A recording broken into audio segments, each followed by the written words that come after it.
Congratulations on 40 years. I mean, does that, I mean, it's a typical question, but does that feel like 40 years or does it feel like yesterday still? Some days it feels like yesterday. Some days it feels like 90. Yeah. T, what about you? Because we do these shows, these conventions, and people interview us, and we're constantly having to explain what happened. So unlike when I gave birth, I've forgotten a lot of that because I don't tell it over and over again, except to Betsy.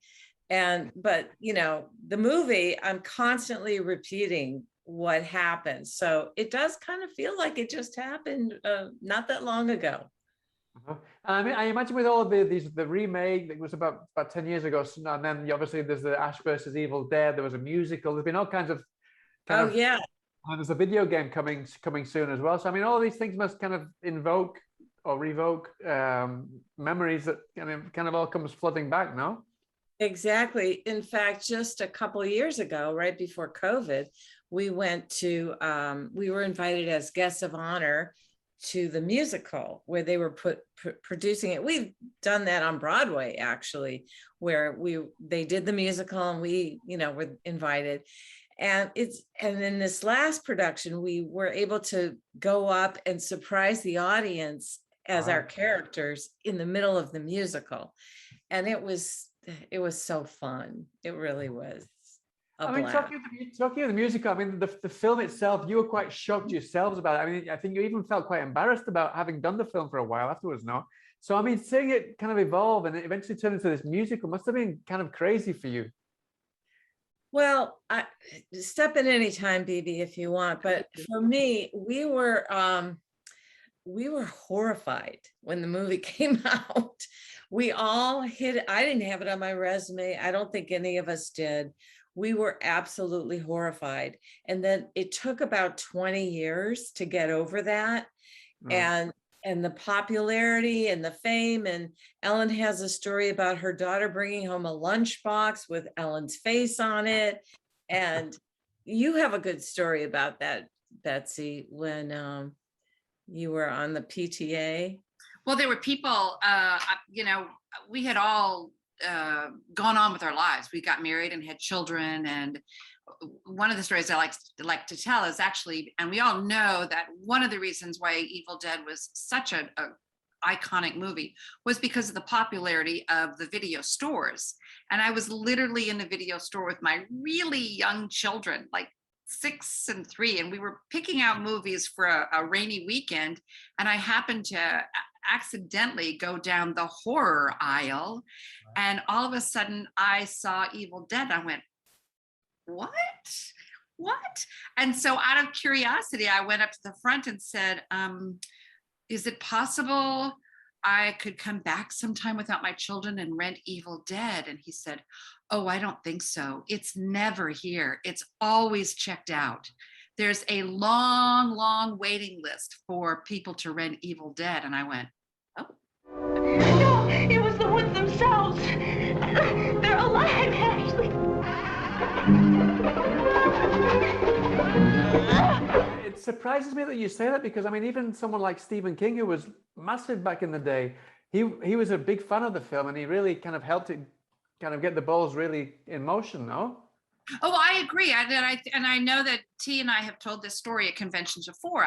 We totally agree that it was at that time a huge film. But if you are home or working in another line of business at the time when you're raising a young family, it just doesn't focus with you, and so we were all really surprised years later when our kids now were all in high school, when we were approached and said, we're doing a remastering, could you come and be our guests at a screening? And we went, no, oh, this can't be that popular of a movie. And then went, oh yeah, it's sold out already. We're reserving 2 seats, one for you and one for Teresa, but you have to let us know because the entire theater was sold out within 40 minutes.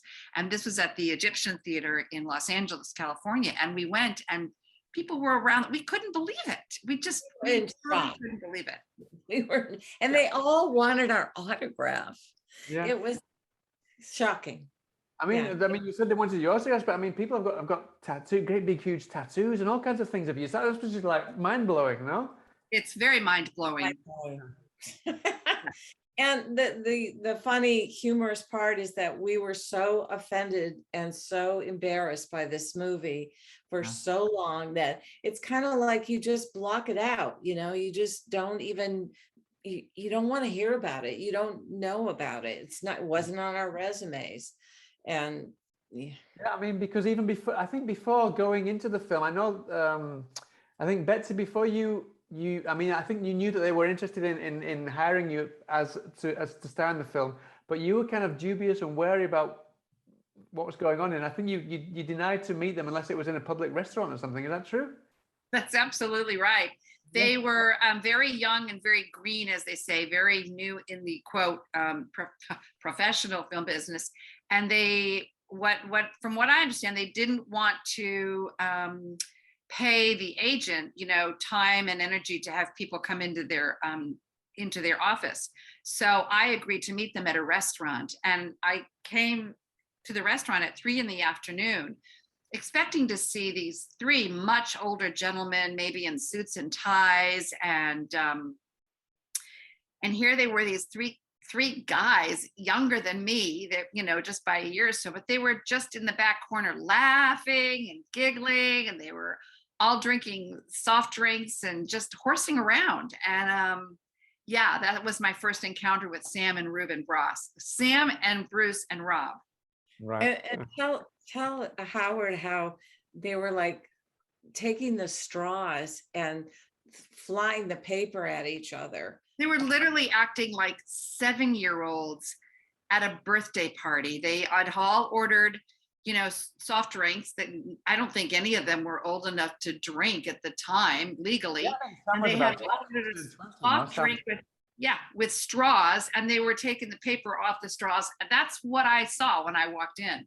And I just kind of rolled my eyes. I went, oh boy, this is just going to be a fiasco. So that surprises me as well, because when we hear about how adamant Sam was to get this film made, it's surprising that you say that they were so flippant about it and playing with straws and things like that. No, when you actually sat down to the table and discussed the project, I imagine things got more serious, or was it exactly the opposite? Oh yeah, very much so. They were very, very, and that's actually why when they asked me if I would like to come over to Sam's house in the next few days and read a few scenes, I was willing to do that, because it immediately turned, they were just waiting for me to show up, because I'm late, and I often am, as Teresa will attest to. And they were just waiting. I would never say that. They were very serious. They told me how they really had wanted to do this film. They've worked very hard. They'd already made a pre-test film, Within the Woods. And they were very, very serious. And we hope to do this in October and November. And we want to sell it and get it out into the screens. And I went, well, would you be interested in reading a few scenes with us? And so I said yes. And then they said, well, we're going to be over at Sam's house. Well, it's really not his house. It's his mom's house. It was in his mom's basement. They had, it was very amateurish in the sense of, my mom's going to let you in the front door, and you can come downstairs and read with, everyone on a folding chair. And that, it was very amateurish. And just out of interest, did his mom know what kind of film he was going to be making when you all turned up on the doorstep? Yeah, the goriness, because they had already done Within the Woods. So his fan, and he had been playing with video or 8mm cameras since he was quite young. And they all were doing films constantly, like small shorts. So they were familiar. it went from the basement there, so you went out into the middle of the woods in the middle of nowhere. I'm really interested to know how you managed to get on with each other and how you managed to survive, because I understand you all basically lived out there in that decrepit place, no? Well, we were supposed to shoot it in Michigan, but and that's what we were told initially, that it was going to be shot somewhere in the back roads in Michigan, of which there are many. And then they understood it to be it was going to be a really cold year, so they decided to shoot it in a warmer climate, which is in the South. And so they changed everything. And part of it too was that they were going to shoot it in, I think, the summer, and then it kept getting pushed. So it was in Michigan, you don't want to shoot outdoors in October or November. So we went down south, and yeah, it was a big risk. I mean, we just got in a van and with these people that we hardly knew, and drove to Tennessee, which is not close to where we were all from. I mean, and we didn't know each other at all. So Ellen knew everybody. She went to high school with them, but Betsy, me, Rich, the guy who plays Scotty, we didn't know each other at all. So yeah, it was a big leap of faith. I think some of the guys and some of the crew would stay in the cabin just because they're guys and dorky, and they were also protecting the equipment that was there. That's true. But we lived in a regular 3-bedroom, 2-bathroom house just a few miles away. And when I say live together, I mean, it was 24/7, all 5 of the actors, Bruce, Sam, Rob. And, I think Sam started out with 8 or 9 crew members. And of course, then the number got smaller and smaller as the weeks went by, because they either got tired of it, or they had other obligations. But we all lived in the same house. And, remarkably, it was sort of like a dorm college situation. We all got along well. And every once in a while, we'd all get mad because people would leave clothes all over the floor, or wouldn't clean the bathrooms, or, wouldn't put away food. But, we were in a way forced to not only live together, work together, and do our best to get along together. And it became a very, very, I think that's one of the treasures of not only this movie, but the stories behind it, is that the 5 cast members and the crew had no choice but to really get along and work together as one. And that was what was important. Yeah, go ahead, Howard. I was just going to say that I think one of the things that people really kind of remember the 80s so fondly, but I think it's because of that, because the filmmaking was so get up and go and run with what you can, and as every stumbling block just helps you to get even further. And I imagine, I read that Sam was very, very, he came up with ideas on the go because of all these stumbling blocks that you came across. Now, can you tell me a little bit how you work with Sam? Because I imagine you kind of woke up in the morning expecting to do certain scenes, and things just went from one thing to something completely different now every day. Well, none of us had a lot of experience filming in the first place. And for me, it was my first feature film. I had done commercials and theater and things like that. So I didn't have a lot to compare it to, but it was, there wasn't really a delineation between acting and just doing everything, like helping get the set ready, helping with lighting, the makeup. Tom Sullivan, the guy who did makeup, he was, always, he'd be in the kitchen while we were eating, cooking up bones for a makeup thing that, you didn't know if you were eating soup or makeup half the time. And Sam was very spontaneous. I mean, the script was really small. I don't remember exactly how many pages, but it was very, not a lot of direction and not a lot of dialogue. So when, there's a scene with Ellen where he says the hills or the woods attack Ellen. Of course, that became like a week of filming. We had no idea what that would mean. So he had just like an outline of a script, and that's what we shot from. I read that the script he thought the script would last about 60, 65 minutes or so, and the product that they came up with is about 120 minutes or so, but then they had to cut that back again. Can you, I mean, I imagine you've seen that longer version. Can you let us in on a few details of maybe what we missed or what wasn't in the final version that we got to see at the theaters? Actually, I can't speak for Theresa, but I don't think I ever saw the longer uncut version. I've seen snippets of a couple of scenes that were, quote, deleted or cut, and those were just really rough cuts. But I've never seen a longer version of Evil Dead. I've only seen the final version. So, I mean, there were a lot of scenes that just, the scenes are still there, the story is still there, but there were, the footage just kept going on and on, maybe about the card scene or the front porch scene, or even driving down. And I think they just trimmed a lot of those, but I don't remember any specific major scenes being cut. Do you, T? I never No, saw. I mean, as far as I know, the narrative has always remained the same. And then there's just a zillion takes, Right. that maybe is what people mean, but I've never known the story to change.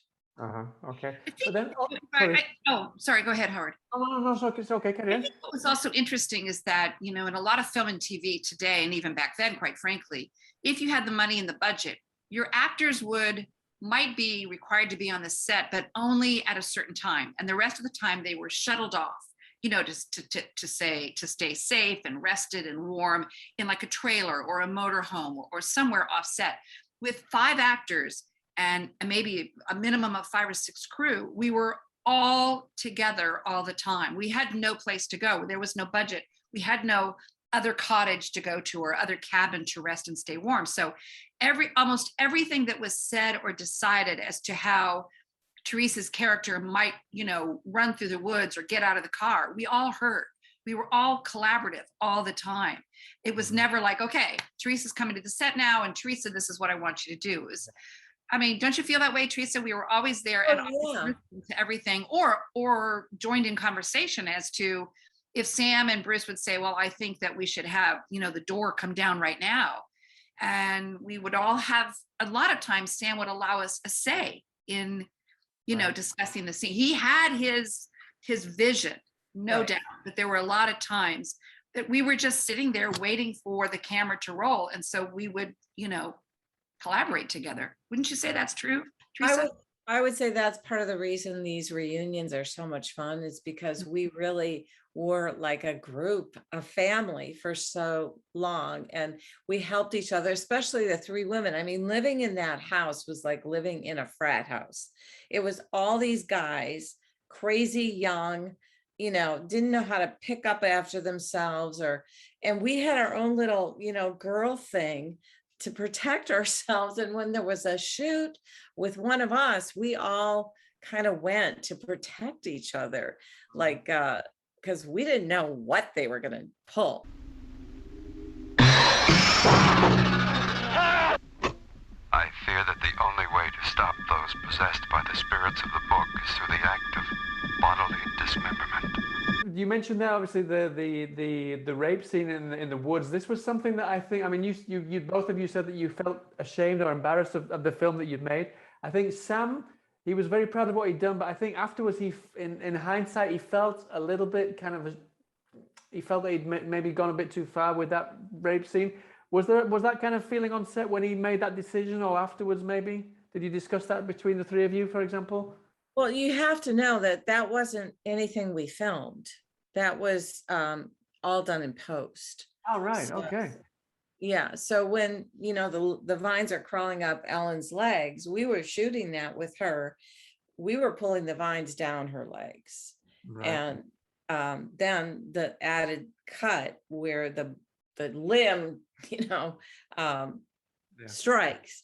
That wasn't anything that we did together. So that was like the horror. I went to the premiere with my parents, and here I am, this young, Catholic girl, and all of a sudden there's this rape scene, and I'm like, and there was also this incident where I had to take my top off, which was not in the script. And I did not want to do it. And I had to do like sleight of hand when my parents were there, like, hey, Mom, look over there. And, then that scene was over and she missed it. But yeah, it was horrifying. Like, oh my God.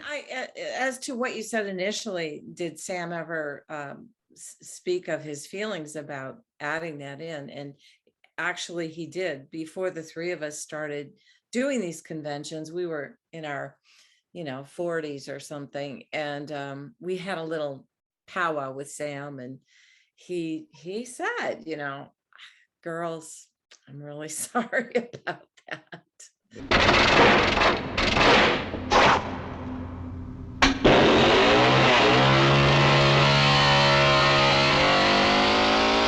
I want to talk about the special effects, because back then it was a lot more rudimentary than it is now. How are your eyes, first of all? Have you gotten over those contact lenses? And can you just walk us through a little bit about how you managed to kind of go through the motions of getting into this makeup in the middle of nowhere as well, with very little budget? Well, I think you used the very little budget wrong, with absolutely no budget. I mean, we all had to go back into Sam's parents' basement once we were cast, and Tom Sullivan made a plaster mold of our faces and our hands, so that he could use that to make a prosthetic mask, and that took hours. I mean, hours. That was at the cabin. We didn't go to the basement. I don't know when you did it, but I did it in Sam's parents' basement. I did it at the cabin. Yeah. And the contact lens were, hard plastic. They were hard plastic, and we had to go to an optometrist and be fitted for them. And then they brought him down to the set in Tennessee to make sure we were not only wearing them right, but that Sam and Bruce and Rob were following the directions correctly, which they weren't, because we're not, because they had told us, when you wear a hard plastic lens, which is not made to be seen through, it's hard plastic and it was opaque. You couldn't see through that. Therefore, your eyes could not get any oxygen. So we were only limited in wearing them, I think, 10 or 15 minutes every time we had them on. And of course, many directors would go, let's just do one more take. And we were way over our 15 minutes. And there were many nights that, as Theresa said, though one of us may not have been shooting, we would accompany each other on the set, because taking those off became really, really difficult. Your eyes were dry, your eyes were tired, and they were stuck. They got stuck in our eyes. And so those were some of the challenges. The spider web scene on my leg, where Ash comes in and sees the first remnants of me in bed with this fast forward speed spider web going, took hours for Tom Sullivan to do on my leg. And I just sat there with a bathrobe on and a sweatshirt on and just sort of fell asleep while he just painted my leg with these spider web, special effects. And then they, shot it, I don't know what the term is, fast, and, sped it up in post-production. I mean, I know that Bruce, he sustained quite a few injuries as well. I think he lost some teeth because the camera went into his face. I imagine all kinds of things happened to you. Trauma I've never gotten over. Psychological. Yeah, no, I'm just being glib. I didn't have any serious injuries. I didn't. I had to attack Scotty blind. I was up on some kind of a ladder, and I had to jump on him with these contacts, which were opaque. And I was hoping that I'd land on him, because I didn't know where he was. And then there was the incident where I was nailed underneath the floor with my body parts flailing, leg over there, arm over there. There were other people, including Bruce and Sam's brother, Ted, who were under the floor too, nailed under. But that scene was interesting because I had to keep doing it. The contacts were in my eyes, And then I kept waiting for Sam to yell cut, and it never happened. And finally I just started screaming, is anybody here? Because they had fallen asleep. The cameraman and Sam had fallen asleep during the shoot. We were nailed onto the floor. I had these contacts in, and I didn't know what was going on. After the film came out, did you not really kind of keep in touch? Because you said that you were kind of oblivious to the success. Did you not keep in touch with Sam and maybe kind of talk about projects that he was going to go on to do after that? Well, you have to remember, since this was filmed in the last century, we had no cell phones. And if you lost contact with someone, either by phone number or by address, you were sort of stuck unless you knew of a friend or a relative that we knew Howard and how to get a hold of him. So that was kind of tough. Teresa and I both moved to Los Angeles and came in contact with each other, literally, I think, by either an old phone number or a family friend, and said, oh, yes, Betsy's living in Los Angeles now. And then I found out that Teresa was living in Los Angeles, and we came in contact with each other. I actually had met with Bruce and Sam and Rob to work in Evil Dead 2. And I met with them for breakfast. It's always about food and restaurants. I don't know what that is, but we met again for breakfast at a restaurant in Los Angeles. And they wanted me to reprise the role of Linda in a dream sequence in Evil Dead 2. But when I walked into the restaurant, they knew that probably wasn't going to be able to happen because I was wearing a maternity blouse because I was pregnant with our first child. And my timing and their timing was just not going to match. So we continued to have breakfast, but they sort of knew that, we all knew that I couldn't be in Evil Dead 2, which at the time I was fine with, because I'd worked with these guys before. I didn't know what shenanigans they were up to this time. And, I was about to have a child with my husband, but looking back, I suppose it would have been a lot of fun, but, I wasn't looking back then. So, we talk about that all the time, though. But then you did get the chance to work together not too long ago in the Oz film, no? How did that come about? Well, for me, I heard that they were shooting in Michigan, and I had Sam's email, and I asked him if he could take me and my nieces and nephews on a little tour of the set, because I have a bunch of nieces and nephews, and I was going back to Detroit, and I just wanted them to see the set. And he was very gracious, and he invited us, and we got to get really close to everything, all the big name actors. And then shortly thereafter, I got an email saying, you want a little role in the movie? And I was like, yeah. So that was it, the beginning of it for me. And I ended up being there for about a month, and it was just a lot of fun. Such a full circle, going from Evil Dead to this, $1 trillion project that Disney was funding. It was crazy. I had run into one of his assistants who was out here for just a while. They were shooting in the Detroit area, as Teresa said. And I ran into one of his assistants literally in an elevator at Sony Studios. And then he called me and said, would you be able to come in? And Teresa was already on the set by then. She had worked a week or so. And they said, I think it just all of a sudden the light bulbs went off and said, wow, what about the other two girls? So we went into Detroit for just a few days and worked on the set. But what was really interesting is that here we were, three older women from the time of Evil Dead, and we were lucky enough, because it doesn't happen very often, lucky enough to work with the same director again. And I think we were all very maternal in watching Sam work with many of the same disciplines that he had, 30 years ago, 25 years ago, because this took place, Oz was filmed, 10, 11 years ago. Yeah. But many of the same disciplines and the drive that he had, don't you think, Teresa? And the concentration he had, except this time he was just wearing a suit and tie, and he was constantly talking to about, in between takes, maybe 30 or 40 people at a time. I mean, everybody was coming at him all the time, as they do with any director of a big film. That wasn't the case with Evil Dead, you know. And so I can't speak for Ellen or Teresa, but I enjoyed sitting back and just watching that whole process. And well, the other thing that you're talking about is his technique, which really hadn't changed. When he was doing Evil Dead, he would, like Betsy said earlier, it was a collaboration and he would get our input. He did that on Oz too.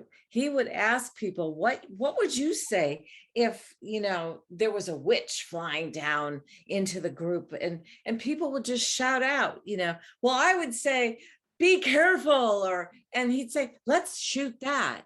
And he did that all day long. He was just getting people's input and using it. And, you know, it was a lot of fun.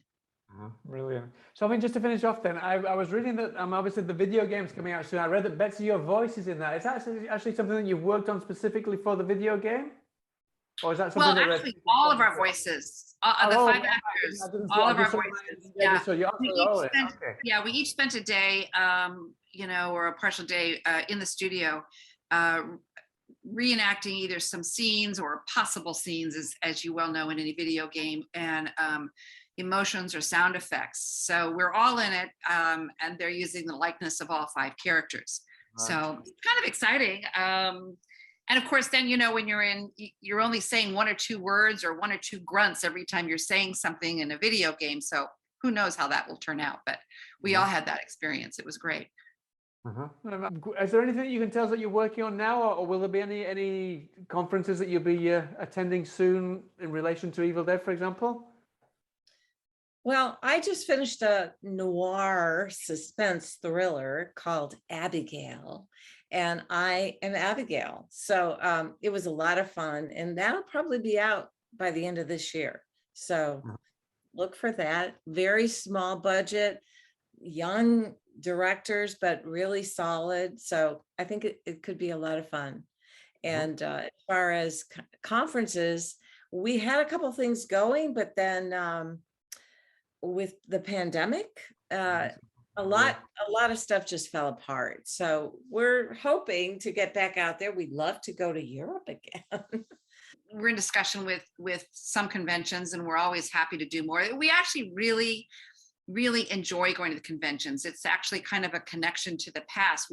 Again, seriously, we had no idea that it was so popular. So to meet fans of all ages that have seen this growing up and had such memories is really quite fun to listen to when we meet them and when we talk with them. And so, you know, we're hoping that the convention scene will open wide up and everybody's safe and healthy and we can do these sort of things again. So that's something to look forward to. And I'm really hoping, and it would be great if we could, you know, combine that and the 40th anniversary of when this thing premiered, which was unbelievable that it was 40 years ago, but we're still standing, so that's good. Really well, Betsy and Teresa, thank you so much for your time. I really appreciate it. I wish you the best of luck with everything that you've got coming up soon, and hopefully, fingers crossed, once this pandemic blows over, we can finally meet face to face in the convention in Europe sometime. I would love it.